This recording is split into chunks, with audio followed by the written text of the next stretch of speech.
The night Marco Reyes fell through the door of apartment 4B, he was not the man people whispered about in the streets. He was not the man who made other men lower their eyes when he walked into a room. He was not powerful. He was not dangerous. He was bleeding, barely breathing, and completely alone. He did not knock. There was no time for knocking. The door was old, the lock was weak, and the only thought left in his mind was to get off the street before the men chasing him turned the corner. He fell inside. And Daniela Rios caught him. She was 22 years old. She had never been in any kind of trouble in her life. She worked long hours as a seamstress in a small shop 3 blocks away. She paid her rent on time. She helped her mother with groceries on weekends. She was the kind of person the world does not write stories about, the kind of person who simply lives, quietly and honestly, without asking for attention. She had been sitting at her kitchen table eating cold rice when the door flew open. She stood up so fast her chair scraped the floor. She looked at the man lying at her feet.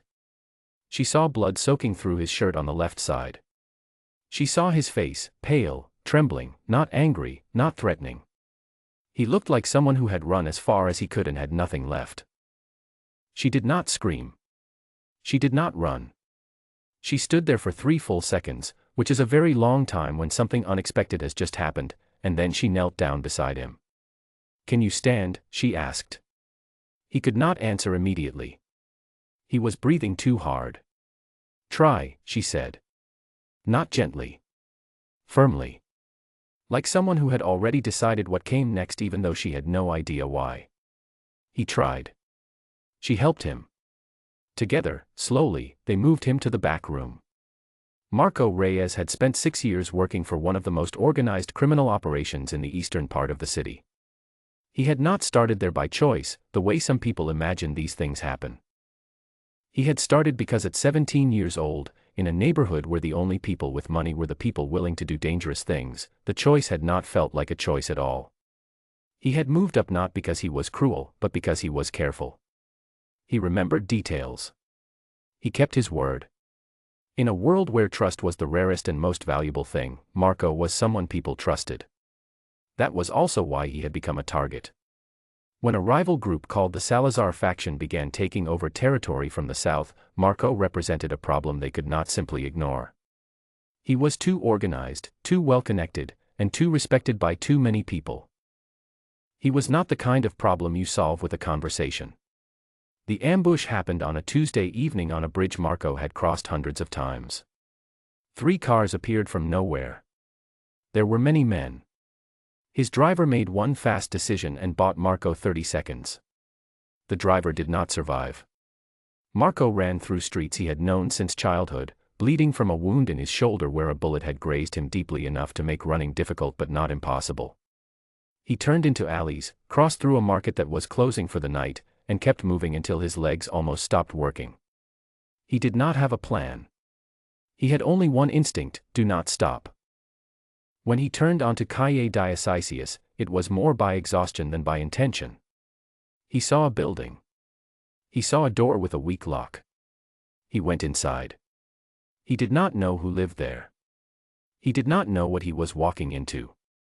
He was past the point where those things felt like questions he had the luxury of asking. Daniela's neighborhood was called Barrio Lucero. It was the kind of place where people learn things without being told directly. You learned to notice which cars drove slowly. You learned to recognize certain faces and know not to make eye contact. You learned that asking questions was more dangerous than staying quiet, and that helping the wrong person could bring the wrong people to your door. Daniela knew all of this. She had grown up knowing all of this. And yet, when she looked at the men bleeding on her floor, she made a decision she could not explain with any logic that would have made sense to someone else. She pulled the wardrobe away from the wall in the back room. Behind it was a shallow space, barely wide enough for a person, where the previous tenant had stored things. She helped Marco into that space. She pushed the wardrobe back. Then she went to the bathroom, wet a cloth, found the small bottle of antibiotic cream she kept in the cabinet, took a deep breath, and went back to help him. She cleaned the wound as best she could. Her hands shook slightly, but she did not let that stop her. She used strips of cloth torn from an old shirt to wrap it tightly. It was not professional.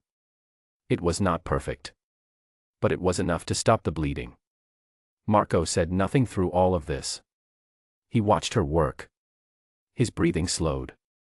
When she finished, he looked at her for a moment and then looked away. "Thank you," he said. His voice was quiet. She did not reply. She went to the kitchen, heated water, came back with a cup, and set it down next to him. Then she went to bed, because she had to be at work at 6 in the morning and she had not yet found any other version of reality that made more sense than simply continuing. The next morning, she told her supervisor she was not feeling well and came home early. She could not explain exactly why. She only knew that leaving a wounded man hidden behind her wardrobe and going about her day as if nothing had happened was something she was not entirely comfortable with. She bought bread, eggs, and a small bottle of stronger antiseptic with money she had been saving for a new pair of work shoes. She did not think too much about that decision either. Outside, things were different than usual. There were unfamiliar cars parked along the street. Men she had never seen before were walking slowly through the neighborhood, looking at faces, asking questions. She kept her eyes down and walked steadily, the way she always walked, and no one stopped her. She got home. She locked the door. She leaned against it for a moment with her eyes closed. When she opened the wardrobe and let Marco out into the room, he looked better than the night before but still not well. He sat on the edge of the small bed she had pulled away from the wall for him. "They are outside," she said. "I know," he replied. "What do they want?" He looked at her for a long moment. "They want to find me." She nodded slowly. She already understood that. She had grown up in Barrio Lucero. She knew how these things worked. "Then you stay in the back," she said. "You do not come to the front. You do not make noise. If someone knocks, you do not breathe." He looked at her with an expression she could not fully read. It was not gratitude exactly. It was something closer to surprise, the kind of surprise a person feels when the world behaves in a way they stopped expecting a long time ago.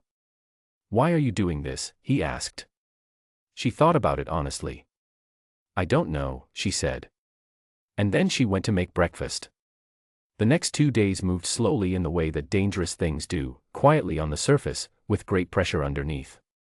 Daniela went about her routine as normally as she could. She went to work. She came home. She bought small amounts of food so that nothing looked unusual. She greeted her neighbor, Señora Fuentes, in the hallway the same way she always did, briefly, with a small smile, nothing more, nothing less. Señora Fuentes was a woman of about 60 who had lived in Barrio Lucero for 30 years. She did not miss much. She had seen the unfamiliar men in the street. She had been asked questions by one of them the first morning. Did she know anyone in the building? Had she seen anything strange? She had said no. She did not know why she said no. She had not seen anything. But she had sensed something, the way a person who has lived long enough in a certain kind of neighborhood develops a sense for these things. And her instinct had told her that the men asking questions were not people whose questions deserved honest answers. Inside the apartment, Marco and Daniela did not talk much. He was not a man who filled silences. She was not a woman who needed them filled. But on the second evening, when she brought him food and sat on the floor against the opposite wall while he ate, he said, "You have been working long hours." She looked up. "How do you know?" "Your hands," he said. "And the way you sit." She looked at her hands, the small cuts from needles, the slight stiffness that had settled into her fingers over years of detailed work. She had stopped noticing these things herself. 12 hours most days, she said.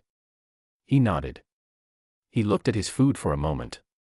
"My mother used to work like that," he said. She never complained either. That was the most personal thing he said to her in 3 days. She did not push for more. She ate her food and they sat in silence that did not feel empty. On the third night, there was a knock at the door. It was not the loud, urgent knock of people forcing their way in. It was slow. Deliberate. The knock of someone who believed the door would open. Daniela stood in the hallway for a moment. She looked at the back room door, which was closed. She heard nothing from behind it. She walked to the front door. She did not ask who was there. She just stood. The knock came again. Same rhythm. Quiet. Certain. She opened the door. The man standing there was not one of the men she had seen in the street. He was shorter, older, with tired eyes and dust on his shoes as if he had been walking for a very long time. He was holding nothing. He looked at her face. "I am looking for someone," he said. His voice was low and steady. "I am not here to cause trouble. I have been walking these streets for 3 days. I just need to know if he is alive." Daniela said nothing. She held the door and waited. The men said a name. She did not react. Not visibly. A long moment passed. Then she heard the back room door open. She heard footsteps in the hallway behind her. She did not turn around. She stayed at the door. She watched the man in front of her, this tired man with dust on his shoes, and she saw something change in his face. The tension in his jaw, which she had only just noticed, released. His eyes went somewhere past her shoulder. He pressed his lips together hard. She stepped aside. The two men stood in the small hallway of her apartment. They did not speak for a moment. The man with the tired eyes, whose name, she later understood, was Tito, turned his face slightly to the side. His shoulders moved once. Marco placed a hand briefly on the man's shoulder. That was all. They left before sunrise. There was a car outside that Daniela did not hear arrive. Marco came to the kitchen doorway before he left. She was sitting at the table with a cup of tea, not sleeping, not quite awake. He looked at her for a moment. She looked back. He did not make promises. He did not say things that men in those situations often say, things that sound meaningful in the moment but cannot be kept. He was not that kind of man, and she would not have believed those things anyway. He set an envelope on the table. He turned and walked out. She heard the front door close. She heard footsteps going down the stairs. Then silence. She sat with the envelope for a long time before she touched it. The tea went cold. The sky outside the small window above the sink began to change from black to a deep blue that meant morning was coming. When she finally opened the envelope, she found enough money to cover 6 months of rent. There was a piece of folded paper with a phone number on it. And below the number, in handwriting that looked like someone who had not written anything by hand in a very long time, were 3 words. "You saved me." Daniela read those words once. Then she folded the paper and put it back in the envelope. She set the envelope on the table. She finished what was left of her cold tea. Then she went and got ready for work, because it was a Thursday and she had orders to finish by noon. She never called the number. She thought about it once or twice in the weeks that followed, in the quiet moments between tasks at work or in the few minutes before sleep came. But she never reached for the phone. She did not know exactly why. Perhaps she felt that calling would make the 3 days real in a way that still felt too large to look at directly. Perhaps she understood, without being told, that some things are better left as they are, complete, sealed, belonging only to the people who lived them. The men who had been searching the neighborhood did not come back. The unfamiliar cars disappeared. The streets of Barrio Lucero returned to their usual rhythm, not peaceful, exactly, but familiar. Her neighbor Señora Fuentes came to the door one afternoon with a small pot of soup and a look on her face that asked a question she never put into words. Daniela accepted the soup with a thank you and said nothing else. Señora Fuentes nodded and went back to her apartment. That was the closest anyone came to talking about it. What happened to Marco Reyes after that night is not something Daniela knows with any certainty. She heard things, the way you hear things in a neighborhood like hers, in pieces, from people who heard it from other people, that suggested he had stepped away from the work that had defined his life for 6 years. Whether that was permanent, or possible, or even true, she had no way of knowing.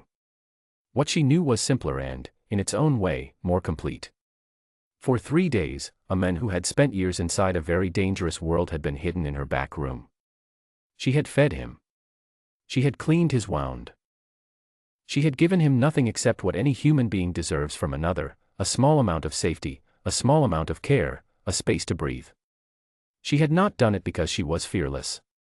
She had been afraid the entire time, more afraid than she had ever been in her life. Her hands had not always been steady. There had been one night, the second night, when she had sat in the bathroom with the light off for almost 20 minutes before she felt calm enough to go back to the kitchen.